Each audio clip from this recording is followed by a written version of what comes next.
विश्वामित्र एक श्रेष्ठ ऋषि थे। इनको चारों वेदों का ज्ञान प्राप्त था।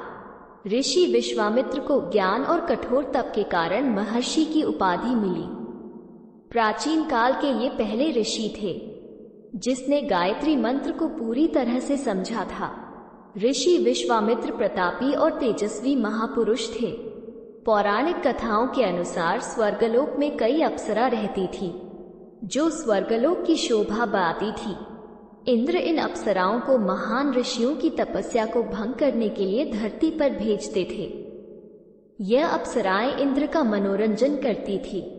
हम आपको ऐसी अप्सरा की कहानी बताएंगे जिसका नाम रंभा था।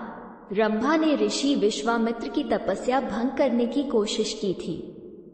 स्वर्गलोक की बेहद खूबसूरत अप्सरा रंभा को माना जाता था। रंभा अपनी कामुक अदाओं के कारण इंद्रलोक में प्रसिद्ध थी। प्राचीन कथाओं के अनुसार देवताओं और असुरों के बीच समुद्र मंथन हुआ था। उस समुद्र मंथन में अप्सरा रंभा की उत्पत्ति हुई थी। रंभा कुबेर के पुत्र नलकुबेर की पत्नी भी थी। कुबेर और रावण भाई थे। इस रिश्ते से रावण की बहू रंभा थी। पौराणिक कथाओं के अनुसार कहा जाता है एक बार रावण ने रंभा को गलत नजरों से देखा था। रंभा के साथ जबरदस्ती भी की जिसके कारण रंभा ने रावण को श्राप दे दिया था। अगर रावण किसी स्त्री पर गलत नजर डालेगा तो उसके सिर के 100 टुकड़े हो जाएंगे। ऋषि विश्वामित्र की तपस्या भंग करने पहुंची स्वर्ग की सुंदर अप्सरा। पौराणिक कथाओं के अनुसार माना जाता है एक बार ऋषि विश्वामित्र कठोर तपस्या कर रहे थे। विश्वामित्र की तपस्या से इंद्रदेव भयभीत हो गए थे। इंद्र ने रंभा को ऋषि विश्वामित्र की तपस्या भंग करने के लिए भेजा।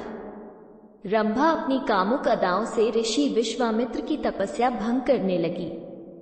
थोड़े समय में विश्वामित्र की तपस्या भंग हो गई। ऋषि विश्वामित्र क्रोधित हो गए।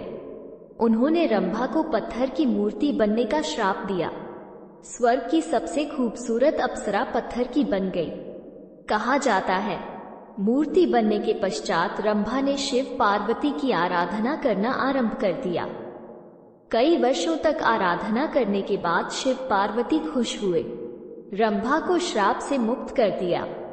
झेलम स्टूडियोज परिवार के ओर से आपको ढेर सारी शुभकामनाएं। ऐसे ही और कहानियां सुनने के लिए पुनः पधारें। आपका दिन शुभ हो।